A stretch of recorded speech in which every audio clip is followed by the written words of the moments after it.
Êxodo capítulo 17 versículos 11 e 12.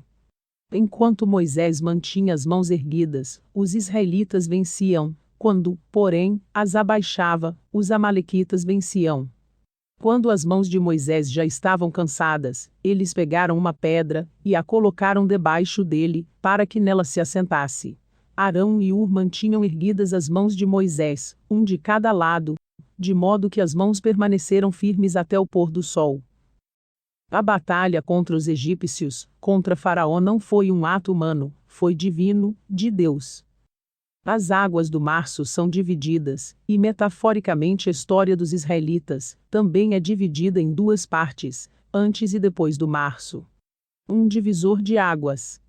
O termo divisor de águas é frequentemente utilizado para descrever situação, evento, fato que representa uma mudança importante no rumo dos acontecimentos. Uma vez que eles tenham atravessado o março, os israelitas teriam ultrapassado uma fronteira. De escravo para liberto. Israel se tornava assim a primeira nação a ser separada como povo de Deus, para ser governada por Deus. Uma fronteira entre dois domínios que, se cruzada, um novo governo, leva alguém a um novo modo de ser. Novo modo de ser.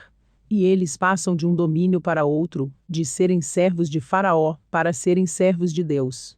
A fronteira entre o domínio das trevas para a luz, a fronteira entre o domínio do governo humano para o divino. Este povo que está fazendo esta caminhada pelo deserto, é uma parte da igreja. Somos uma comunidade peregrina na terra em busca da pátria celestial. Uma geração vai ou outra vem, todos nós morreremos, estamos de passagem neste mundo. Êxodo capítulo 6 versículo 4, estabeleci o meu pacto com eles, para lhes dar a terra de Canaã, a terra de suas peregrinações, na qual foram peregrinos. 1 Crônicas capítulo 29 versículo 15, somos estrangeiros e peregrinos na terra, como nossos antepassados antes de nós. Nossos dias na terra são como uma sombra, passam rápido, sem deixar vestígio. Um povo que teve uma experiência com Deus, em interação com outras pessoas, vivendo em senso de cooperação, vivendo a sua vida dia a dia. Fazemos parte da igreja, somos uma comunidade peregrina, somos uma família, uma pátria e devemos viver em senso de cooperação, em envolvimento de todos. Igreja em unidade com o cabeça da igreja, Jesus. Os israelitas acamparam em Refidim, um lugar onde não havia água para o povo beber. Por essa razão queixaram-se a Moisés, e exigiram: dê-nos água para beber. Um acampamento temporário do povo de Deus, começou, murmurações, expressar descontentamento, contender. Êxodo capítulo 17 versículo 3, tendo pois ali o povo sede de água, o povo murmurou contra Moisés, e disse: por que nos fizeste subir do Egito, para nos matares de sede, a nós e aos nossos filhos, e ao nosso gado? Quando o povo de Israel saiu da escravidão, diversas vezes desejou voltar à terra do Faraó, ao Egito, terra de escravidão, que permaneceram por 400 anos. Apesar de clamarem a Deus, para sair do Egito onde eram escravos, Deus viu o sofrimento deles, ouviu o clamor deles. Todo o povo de Deus viu grandes maravilhas acontecendo antes, durante a sua libertação, a caminhada no deserto, por todo o percurso. Não voltaram ao Egito com o corpo, fisicamente, mas voltaram com o seu coração. Atos capítulo 7 versículo 39, mas nossos antepassados se recusaram a obedecer-lhe, pelo contrário, rejeitaram-no, e em seus corações voltaram para o Egito. Todos nós éramos escravos do pecado, somos miseráveis de alma e de espírito. Éramos escravos do pecado, do diabo que matava nossas vidas, nossa alma, roubava nossas forças. Voltar ao Egito, voltar atrás, voltar aos velhos hábitos errados, voltar ao pecado, à escravidão. Retroceder. Os amalequitas atacam os israelitas acampados em Refidim, ataque não provocado dos amalequitas contra israelitas. Os amalequitas eram descendentes de Amaleque, neto de Esaú. Isaque, filho de Abraão, teve 2 filhos gêmeos. Jacó e Esaú. 2 gêmeos diferentes. Esaú e Jacó tiveram a mesma origem, mas eram diferentes, não só fisicamente, mas também nas atitudes. O que nasceu primeiro se chamava Esaú. O que nasceu depois era Jacó. O caçador Esaú e o pastor, que cuidava das ovelhas Jacó. Esaú é a figura do homem carnal, que não dá valor, se importa com o que é espiritual. Jacó é a figura do homem espiritual, ele não era perfeito, era pecador, mas valorizou e buscou coisas espirituais. Esaú, o primogênito sem o direito de o ser. Ele perdeu o direito. Vendeu o seu direito. Para quem lhe vendeu? Para seu irmão Jacó. Esaú priorizava mais o carnal, Jacó mais espiritual. O filho mais novo Jacó futuramente receberia o direito, a primogenitura do mais velho Esaú. Mesmo já antes do nascimento dos gêmeos, os bebês lutaram entre eles no ventre da sua mãe. Em resposta à indagação de Rebeca a Deus, respondeu-lhe o Senhor: 2 nações há no teu ventre, e 2 povos se dividirão das tuas estranhas, e um povo será mais forte do que o outro povo, e o mais velho servirá ao mais moço. O mais velho servirá ao mais moço. O direito de primogenitura era de Jacó. O próprio Deus disse a Rebeca por isso. Rebeca fez com que Jacó recebesse a primogenitura no lugar de Esaú, porque Deus já tinha revelado a ela. Hebreus capítulo 12 versículos 16 e 17. E tomem cuidado também para que ninguém se torne imoral ou perca o respeito pelas coisas sagradas, como Esaú, que, por causa de um prato de comida, vendeu os seus direitos de filho mais velho. Como vocês sabem, depois ele quis receber a bênção do seu pai, mas foi rejeitado, porque não encontrou um modo de mudar o que havia feito, embora procurasse fazer isso até mesmo com lágrimas.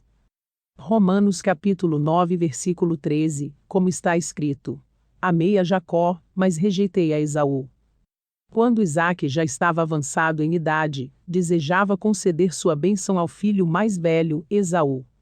Então Isaque mandou Esaú caçar um veado e preparar-lhe um prato gostoso. Esaú foi, visando receber a bênção de primogênito, embora, na realidade, não tivesse mais direito a esta bênção, por ter vendido a sua primogenitura. Mesmo assim ele tinha a intenção de receber. Esaú estava disposto a não entregar o seu direito de primogenitura, que tinha negociado a venda da sua primogenitura. Rebeca, sabendo que Deus lhe dissera antes do nascimento dos seus gêmeos, que o mais novo serviria ao mais velho, como Deus havia dito, que Jacó ia receber a bênção, ela interveio, aconselhando Jacó a apresentar-se perante o pai como Esaú, e assim conseguir a bênção. Quando Jacó se apresentou ao seu pai cego, trajava vestes de Esaú, com peles de cabritinho nas mãos, e nas partes sem pelo do pescoço. De modo que Isaque não o reconheceu, e o abençoou. Adão e Jesus, o último Adão, que Jesus veio depois do primeiro Adão. O último Adão, Jesus, espiritual, com direito à primogenitura, reina sobre o primeiro Adão carnal.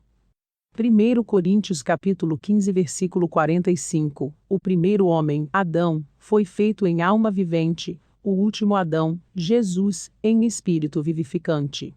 Os descendentes de Jacó, Israel, são os israelitas, e os descendentes de Esaú são os edomitas.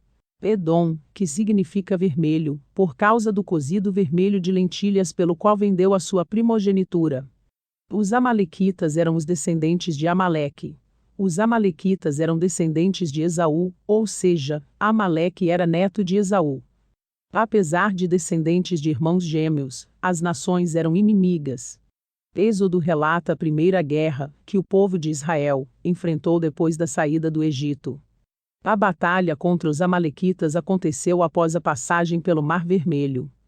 Os hebreus saíram do Egito sob a poderosa mão do Senhor, tendo-os protegido e sustentado de todas as formas milagrosas até ali. Logo depois de os israelitas serem libertados da escravidão no Egito, eles foram atacados pelos amalequitas. Eles se enfrentam no deserto. Enfrentaram um povo guerreiro, um povo armado, um povo que conhece o deserto e ataca com astúcia. Em vez de enfrentar de frente, o ataque veio por detrás. Lá na retaguarda da multidão estão fracos, os cansados, os desanimados, os feridos, os doentes. Os guerreiros estão lá na frente. e eles vinham atacando os mais fracos, e com isso derrubando uma boa parcela dos israelitas até que chega o momento do confronto. Deuteronômio capítulo 25 versículos do 17 ao 19, lembra-te do que te fez Amaleque no caminho, quando saías do Egito, como te saiu ao encontro no caminho, e feriu na tua retaguarda todos os fracos que iam atrás de ti, estando tu cansado e afadigado, e não temeu a Deus. Será, pois, que, quando o Senhor teu Deus te tiver dado o repouso de todos os teus inimigos em redor, na terra que o Senhor teu Deus te dá por herança, para possuí-la, então apagarás a memória de Amaleque de debaixo do céu, não te esqueças. Moisés disse para Josué liderar os israelitas na batalha. Aí, Moisés subiu no monte junto com Arão e Hur. Moisés segurou o cajado e levantou as mãos para o céu, símbolo de adoração, oração, intercessão, dependência. A referência ao espiritual está em torno das mãos de Moisés, ligadas à vitória. Quando Moisés levantava suas mãos, os israelitas prevaleciam, mas quando as abaixava, eram amalequitas quem prevaleciam. Foram as mãos de Moisés que lutaram e esmagaram o inimigo, não. Moisés representava a ligação, intermediação entre Deus e os homens. Moisés representava a ligação, intermediação entre Deus e os homens. As mãos de Moisés apontavam para o alto. Elas direcionavam o olhar e os pensamentos do povo de Deus para o céu, olhar para cima para se vencer batalhas, pois o nosso socorro vem ao alto, do Senhor. Então, quando os israelitas buscavam a Deus, voltava seus pensamentos, sua alma para o alto, e sujeitado a Deus que está nos céus, eles prevaleciam, mas quando faziam sem Deus eles perdiam. A vitória vem de Deus, mas isso não dispensa nossa parte, que é uma vida em comunhão com Ele. Posicionar-se no lugar certo, na vontade de Deus, e levantar as mãos como sinal de dependência. Cada cristão faz parte de um todo, formando a igreja. A cabeça da igreja é Cristo. Qual membro é o mais importante? Todos são importantes. Éramos miseráveis. Jesus morreu por todos. Quem sustenta a igreja é Jesus. Todos nós precisamos, dependemos da misericórdia, da graça, do sacrifício de Jesus. 1 Pedro capítulo 4 versículos 10 e 11, servi uns aos outros de acordo com o dom que cada um recebeu, como bons administradores da multiforme graça de Deus. Se algum irmão prega, fale como quem comunica a palavra de Deus. Se alguém serve, sirva conforme a força que Deus provê, de maneira que em todas as atitudes Deus seja glorificado mediante Jesus Cristo, a quem pertencem a glória e o pleno domínio por toda a eternidade. Marcos capítulo 10 versículos 42 e 45, Jesus o chamou e disse: Vocês sabem que aqueles que são considerados governantes das nações as dominam, e as pessoas importantes exercem poder sobre elas. Não será assim entre vocês. Ao contrário, quem quiser tornar-se importante entre vocês deverá ser servo, e quem quiser ser o primeiro, deverá ser servo de todos. Pois nem mesmo o Filho do Homem veio para ser servido, mas para servir, e dar a sua vida em resgate por muitos.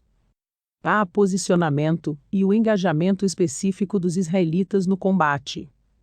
Posicionamento homem espiritual, israelitas, contra do homem carnal, nossa natureza pecaminosa, amalequitas.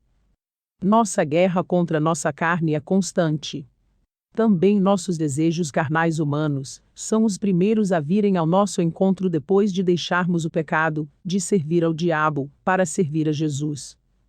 Tiago capítulo 1 versículos 14 e 15. Cada um, porém, é tentado pelo próprio mau desejo, sendo por este arrastado e seduzido.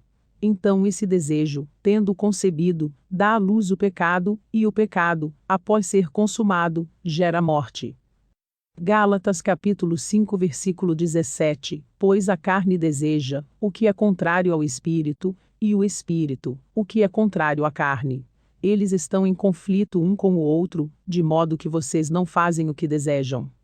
A pedra que serviu de banco, sustento, e o apoio para Moisés, nos devemos estar firmados na rocha que é Jesus, na pedra angular, a pedra principal, de sustentação, fundamento sólido da nossa fé, é firme e duradouro, sobre devemos ser alicerçados, edificados, a igreja é edificada.